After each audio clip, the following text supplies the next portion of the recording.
Untuk tahun 2024 itu sampai dengan Juni kita sudah membuat keuntungan 82 miliar dibandingkan kerugian tahun lalu 138.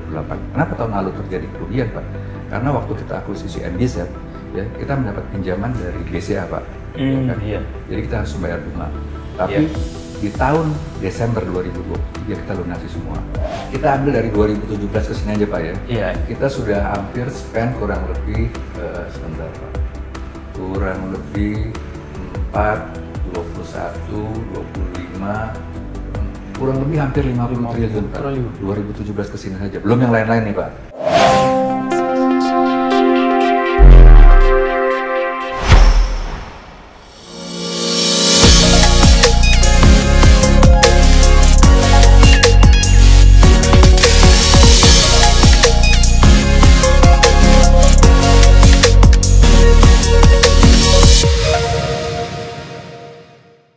Tribuners, selamat datang di Capital bersama saya Dr. Pit. Capital merupakan program yang membahas tentang emiten saham, mulai dari geliat bisnis, kinerja, hingga success story-nya. Hari ini saya cukup senang mendapat kesempatan untuk berbincang dengan Bapak Muhammad Ramdhani Basri, CEO PT Nusantara Infrastructure Tbk. Kalau di bursa saham lebih dikenal dengan nama Meta. Salam sehat Pak Dhani. Sama-sama, Pak Toyo. Ini Pak, 10 tahun terakhir ini, kalau boleh dibilang pemerintah ini kan menganak emaskan infrastruktur. Dan dari nama perusahaan yang Bapak kelola ini kan namanya dan Nusantara Infrastructure. Nah, ini bisa dijelaskan Pak, lingkup usahanya apa saja dan kenapa ada nama infrastruktur? Apa ini memang tekanannya di infrastrukturnya atau bagaimana? Oke, baik Pak. Jadi saya mungkin kembali ke masa lalu ya Pak ya. Jadi awalnya kita lihat krisis ekonomi tahun 98. Kemudian kita melihat isu yang berkembang itu masalah-masalah politik Pak. Jadi kami itu berpikir pada satu saat akan ada bottleneck di mana investor akan masuk, tetapi problemnya adalah infrastruktur. Ya, infrastruktur itu ada dua, Pak. Yang pertama ada economic infrastructure untuk pertumbuhan ekonomi, yang kedua social infrastructure. Nah, saya berpikir waktu itu harus ada partisipasi selain pemerintah, swasta untuk bisa mengembangkan infrastruktur. Maka tahun 2006 lewat backdoor listing, saya sebagai salah satu founder ya kan mendirikan perusahaan ini. Nah, pada saat itu kita hanya punya dua entiti Pak. Yang pertama jalan tol di Makassar, yang satu lagi BSD di Jakarta. Kemudian dalam perkembangannya tahun 2010 ya Pak ya, kita mempunyai air, kemudian berkembang lagi kita pernah punya telekomunikasi, berkembang lagi kita pernah mempunyai pelabuhan, dan sekarang kita juga punya energi. Tapi sekarang kita fokus kepada tiga Pak. Yang pertama jalan tol, yang kedua air, yang ketiga energi.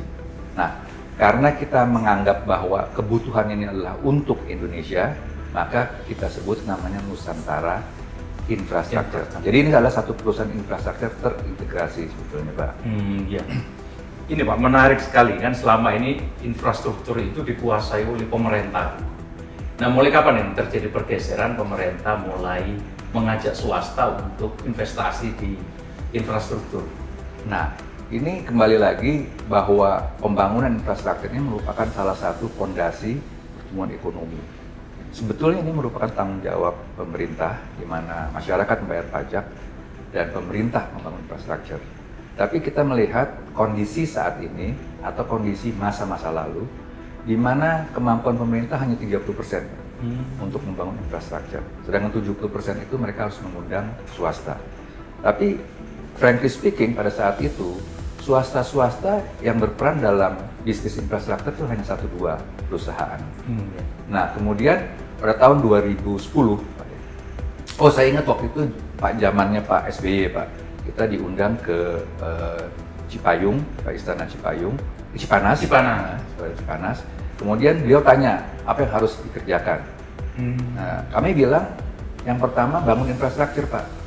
Yang kedua, bangun infrastruktur, Pak. Yang ketiga, bangun infrastruktur, ya. Baru ekonomi bisa tumbuh. Nah, kemudian dari 2010, ya, walaupun agak lambat, ya Pak ya, tahun 2010 mulai ada kebijakan-kebijakan yang pro kepada investor, ya. Tapi masih agak sulit, masih dikuasai oleh BUMN. Nah, tahun 2014, ketika Pak Jokowi menjadi presiden, itu yang menjadi panglima adalah infrastruktur. Ya, itu adalah kesempatan swasta untuk bisa masuk. Ya, tetapi karena begitu banyak proyek-proyek di pemerintah, sehingga swasta perannya juga lebih besar. Nah, mungkin dari 2014 ke depan itu peran kita jauh lebih besar dibandingkan sebelum-sebelumnya. Iya, ini karena Nusantara Infrastruktur ini kan emiten, Pak ya. Iya, Pak. Nah, ini bagaimana menjelaskan kepada investor, gitu ya, terutama yang di bursa saham, bahwa harus sabar karena infrastruktur ini kan harus nafas panjang ini kan investasi. Itu gimana ini, Pak? Nah, inilah sebetulnya, Pak. Jadi memang problemnya adalah satu, capital extensive, Pak. Ya kan? Memerlukan dana yang cukup besar. Sebagai contoh, Pak, pembangunan infrastruktur itu di at grade, Pak, ya, jalan di bawah itu kurang lebih 100-150 miliar per kilometer. Kalau per kilometer, Pak. Kalau kita bicara elevated, ya, Pak, itu kurang lebih bisa 500 sampai 1 triliun, tergantung per kilometer. Jadi tidak semua mau masuk di bisnis itu satu soalannya. Yang kedua, dibutuhkan modal yang sangat besar, Pak. Yang ketiga, pengembaliannya cukup panjang, Pak ya. Namun keuntungannya bisnis ini resilience, Pak, ya, tahan terhadap goncangan. Ya, kita sudah buktikan pada saat COVID. Yang kedua, ini fixed income, ya, karena bisnis model itu cuma dua, Pak. Satu, traffic, kemudian tarif. Tarif itu 2 tahun sekali naik, Pak. Ya, traffic ketentuan pemerintah atau gimana? Ketentuan pemerintah. Ketentuan pemerintah ya. Nah, jadi kalau kita lihat ke depannya itu semakin lama kita di bisnis ini semakin baik. Ya, ngomong soal strategi gitu, Pak. Itu yang dikelola oleh Nusantara Infrastruktur itu kira-kira apa aja, Pak? Sekarang ini kalau di tol ya, Pak ya. Iya, tol. Kalau di tol ini kita ada 7, Pak. Ya, seluruh di Makassar itu semua kita manage. Makassar semuanya kita manage, ya kan.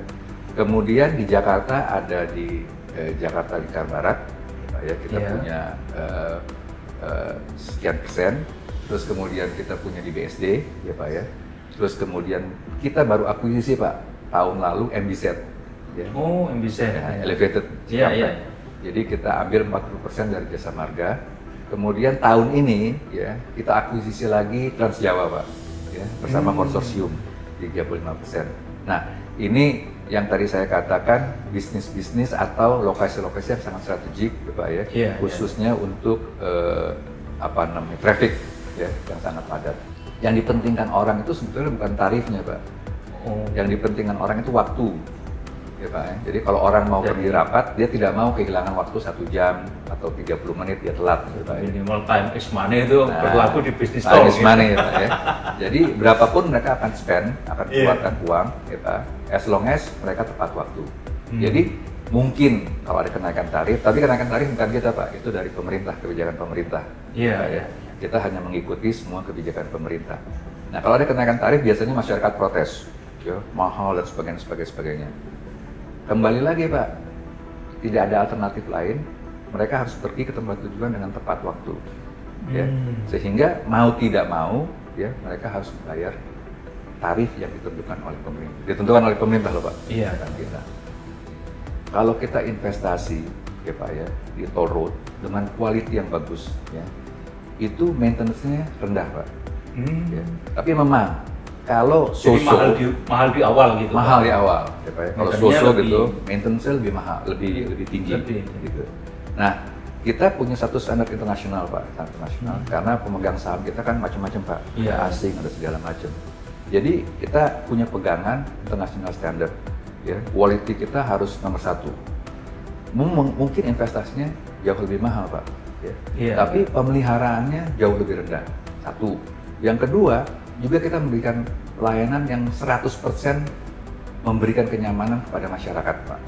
Karena sebetulnya bisnis ini 50-50, Pak. Ada komersialnya, ada tanggung jawab sosial kita kepada masyarakat. Jadi sama-sama punya tanggung jawab besar. Tapi jangan kebanyakan tanggung jawabnya, Pak. Profit oriented tetap ya. Harus terus Pak. dikedepankan. Karena kan kita pinjam uang dari bank, Iya, ada iya. investor, mereka harus kita handle lah Pak, ya kan, nah semuanya. Dengan Terus kalau perhitungan. Trans Jawa tadi gimana Pak? Jadi Trans Jawa ini baru Pak, ya baru bulan Juni kemarin kita menandatangani CSPA (Conditional Sales Purchase Agreement) dengan induknya Jasa Marga, ya, dengan konsorsium. Kebetulan salah satunya itu member konsorsiumnya itu GIC Pak. GIC ini adalah sovereign wealth fund dari Singapura yang punya dana itu cukup besar, ya. Nah, dengan dukungan mereka juga kita sama-sama untuk mengambil 676 km Pak, ya kan, Jakarta sampai dengan Surabaya. Oh, Surabaya saja nggak sampai Probolinggo? Belum, Oh, Pak, belum. ya. Nanti ke depannya nanti kita lihat lagi. Nah, jadi kita mengambil 35%, mudah-mudahan ini salah satu Pak indikasi bahwa BUMN itu mau mengajak swasta untuk berpartisipasi dalam membangun infrastruktur. Ini yang tadi saya bilang Indonesia Incorporated sebetulnya Pak, ya. Swasta diajak untuk sama-sama membangun. Pak Dhani, kalau kita lihat ini Pak, perkembangan dan prospeknya, gitu ya, jalan tol, kemudian infrastruktur yang dibangun. Kalau menurut Pak Dhani, Nusantara infrastruktur ini yang paling kuat itu memberi revenue itu di mana? Sekarang ini kita punya 3 Pak bisnis unit. Yeah. Yang pertama jalan tol, yang kedua air, yang ketiga energi. Ya kita sebut air dan energi ini utilities. Nah, memang sekarang 65% dan 70% pemasukan atau income itu dari jalan tol Pak. Ya. Tapi bukan berarti air dan energi ini tidak punya prospek yang bagus. Ya. Yeah. Kalau kita lihat IKN Pak, masalahnya kan air Pak, ya. Juga listrik Pak. Nah, tapi mungkin Pak ini regulasinya belum sebaik di jalan tol, ya. Oh. Jadi kalau ini semua sama dilakukan seperti jalan tol, saya jamin ini akan menjadi salah satu prospek yang sangat baik Pak ke depannya. Kalau ngobrol dengan Pak Dhani, sepertinya banyak peluang bisnis ya di infrastruktur itu. Nah ini apa Pak kendalanya? Kok pemainnya sedikit atau karena capitalnya harus gede atau kan bisa juga kerjasama dengan asing? Nah, gini Pak, jadi kembali lagi dana di luar tuh banyak sekali dan besar sekali. Kadang-kadang, ya mohon maaf nih Pak ya, kadang-kadang sering dipolitisasi Pak. Infrastruktur ini kan sebetulnya kegunaannya untuk masyarakat luas Pak. Ya, siapapun yang membangun Pak, yang diuntungkan pertama adalah masyarakat. Yeah. Kita nih Pak investor atau operator itu masih ada risiko Pak. Tapi begitu kita bangun, kita buka, yang diuntungkan pertama adalah masyarakat. Jadi siapapun yang membangun sebetulnya nggak ada masalah. Sekarang uang yang banyak di luar itu bagaimana kita tarik ke sini Pak? Pertama memang regulasinya harus jelas, ya, komitmen dari pemerintah jelas. Yang tidak kalah penting Pak, asing itu melihat siapa partner yang kredibel Pak. Ya kan? Jadi tidak mudah, mereka punya uang, kalau mereka nggak punya partner yang kredibel, mereka takut Pak. Nah mohon maaf lagi nih Pak, saya di Indonesia ini banyak pengusaha-pengusaha kita yang nggak kredibel Pak. Nah ini harus kita bangun Pak. Maksudnya dalam bahasa kasar broker itu. Kurang lebih gitulah. Bukan saya ngomong loh Pak ya. Bukan saya ngomong. Nah artinya gimana? Artinya pemain-pemain besar Pak, kayak GIC, Sovereign Wealth Fund ini, mereka melihat Pak, siapa sponsornya, siapa partnernya. Nah ini sebetulnya yang harus ditumbuhkan ya, pengusaha-pengusaha yang genuine Pak. Ya, sehingga mereka ini bisa menarik asing-asing dengan nama-nama besar. Nah, jadi pertanyaannya adalah apakah dana? Bukan Pak. Ya, masalahnya tadi selama bisnis itu visible, manajemennya transparan, sponsornya bagus, partnernya bagus, aturan mainnya baik, itu dana akan masuk Pak. Pak Dhani, kita lanjutkan terkait dengan bagaimana kinerja keuangan Pak. Kalau tadi secara dari sisi peluang sudah sangat besar dan saya kira investor akan memperhatikan dan akan berbondong-bondong tertarik melihat saham Meta ini. Nah ini bagaimana tentang kinerja keuangannya itu? Oke, jadi kita ini punya satu visi misi untuk tumbuh dulu Pak, ada 2 Pak ya. Oh ya. Yang pertama itu bisa kita ini tidak tumbuh, tetapi membagikan dividen. Iya ya. Tapi kebijakan kita tumbuh Pak. Jadi sejak 2017 itu kita membangun beberapa proyek. Yang pertama Petarani membutuhkan capital Pak. Kemudian kita membangun perbaikan BSD membutuhkan capital. Iya. 2 tahun yang lalu ya kita mengakuisisi MBZ itu membutuhkan modal 4 triliun lebih Pak, 4,3 triliun, 40%. Iya. Ya kan. Kemudian kita baru lagi mengakuisisi Trans Jawa Pak, ya, relatif besar. Saya belum sebut karena ini belum SPA Pak. 38%. 35%. 35%. 35%. Nah, tetapi juga kita mengundang pihak investor, ya Pak, ya, Iya. sehingga terjadi dilusi di saham Nusantara di anak perusahaan Mun, Pak, sehingga tidak terkonsolidasi secara penuh. Nah, untuk tahun 2024 itu sampai dengan Juni kita sudah melakukan keuntungan 82 miliar dibandingkan kerugian tahun lalu 138. Kenapa tahun lalu terjadi kerugian Pak? Karena waktu kita akuisisi MBZ, ya kita mendapat pinjaman dari BCA Pak. Ya kan? Iya. Jadi kita harus membayar bunga. Tapi Iya. di tahun Desember 2023 kita lunasi semua, ya Pak ya. Sehingga 2024 full, ya itu utang waktu kita akuisisi itu sudah terbayar penuh, ya. Sehingga kita membukukan keuntungan pada bulan Juni ini 82 miliar. Nah, sekarang kalau kita lihat kenaikannya itu kurang lebih 7,11% Pak, ya dibandingkan dengan tahun 2023. 7,1%. 1%, ya, dibandingkan dengan 2003. Nah, secara pendapatan tahun 2024 ini itu kurang lebih sekarang tidak konsolidasi Pak ya, Iya. itu kurang lebih 785 miliar, ya. Di mana pendapatan terbesar itu masih dari jalan tol. Nah, tapi sejak 2024 itu kita juga mendapat pemasukan yang cukup signifikan dari air dan energi, ya kurang lebih 100. Oh, air sudah mulai Sudah, Pak. menghasilkan Ya, Pak, sudah menghasilkan 145,7 miliar.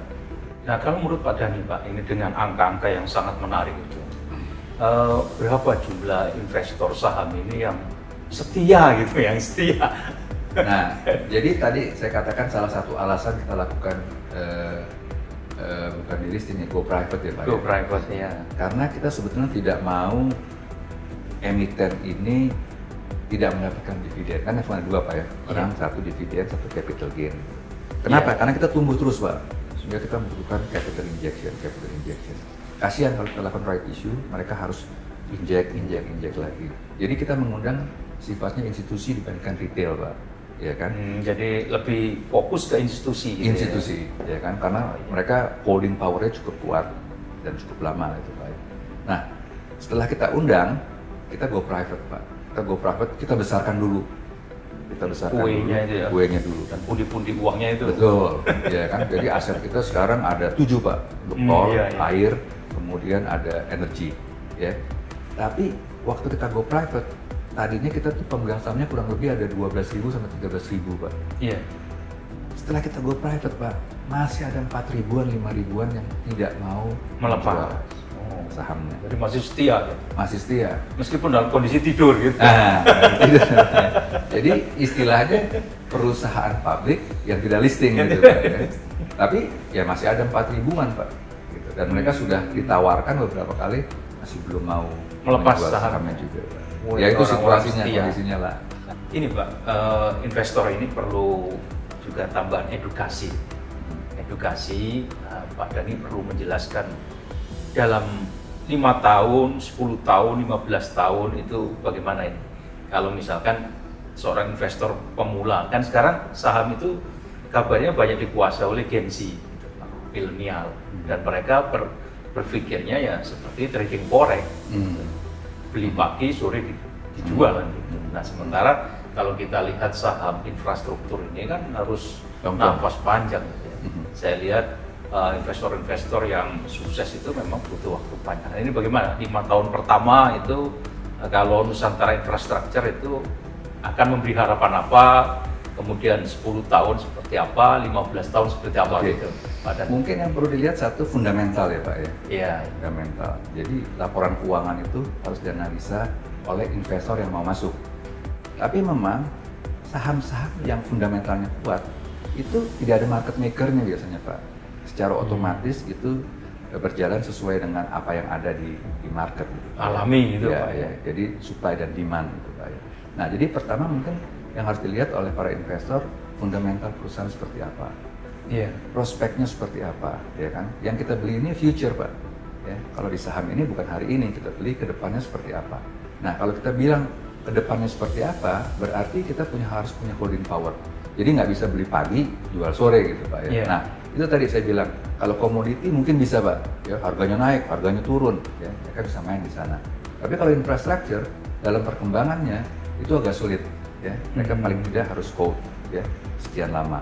Nah, kalau nanti aset kita sudah besar Pak ya, 5 tahun, kita bilanglah 5 tahun ke depan. Sekarang kita ini punya jalan tol yang kita baru ambil MBZ, itu memberikan kontribusi cukup besar, Trans Jawa, ya Pak ya. Yang akan kita bangun lagi nanti Cikunir Rojami Pak.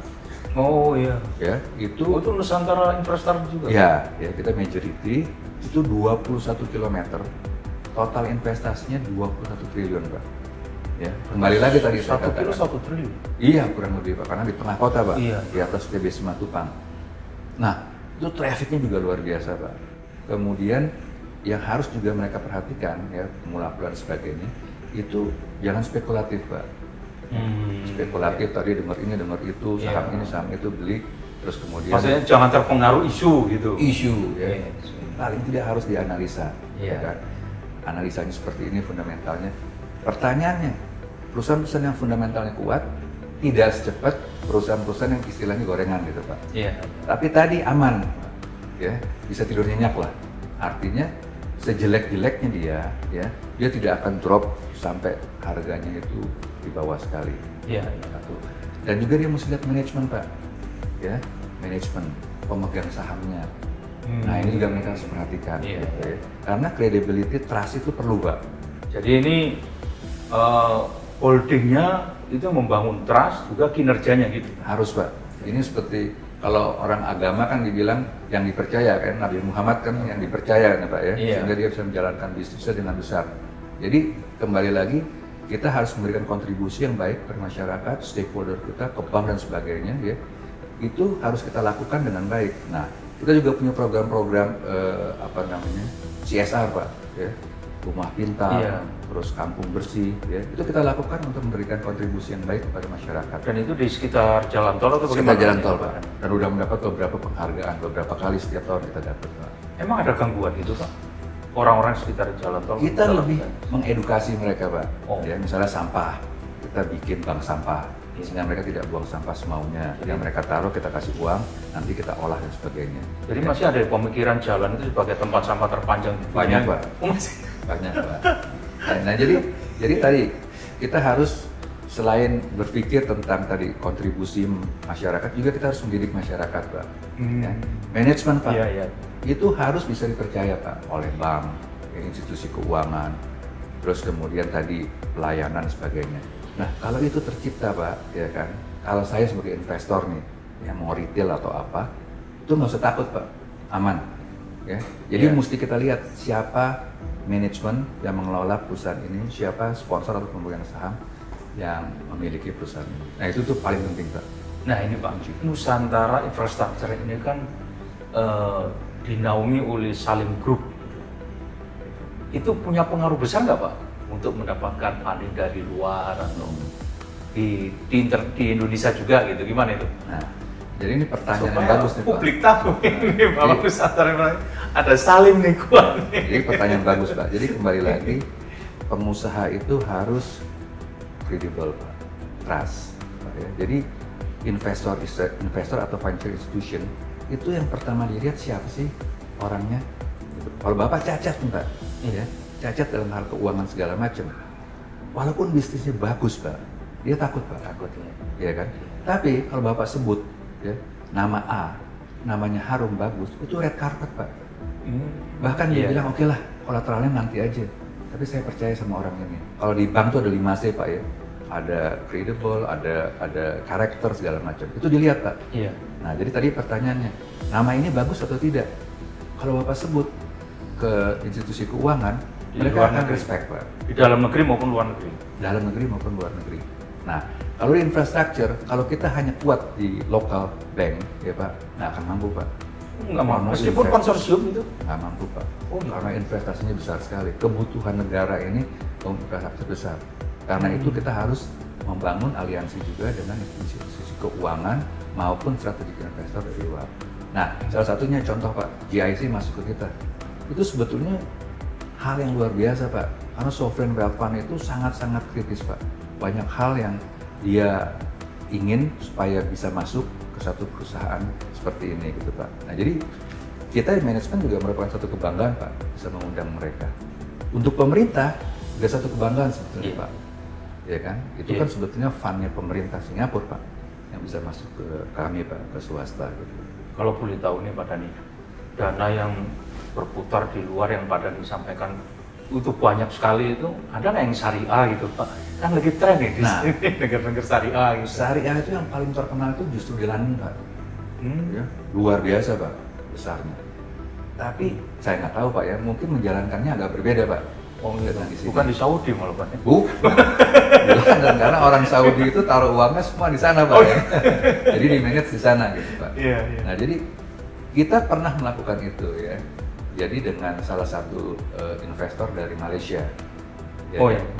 Nah, syariah. Jadi kembali lagi untuk investasi apa ini? Jalan tol apa itu air? mereka masuk saya lupa persentasenya, tapi di salah satu subholding jalan tol kita. Oh jalan tol. Jalan tol kita. Nah jadi kembali lagi Pak tadi, institusi keuangan itu banyak sekali. Jadi apa yang kita bangun saat ini adalah kepercayaan, credibility. Jangan sampai nama kita rusak gitu Pak. Iya. Iya kan?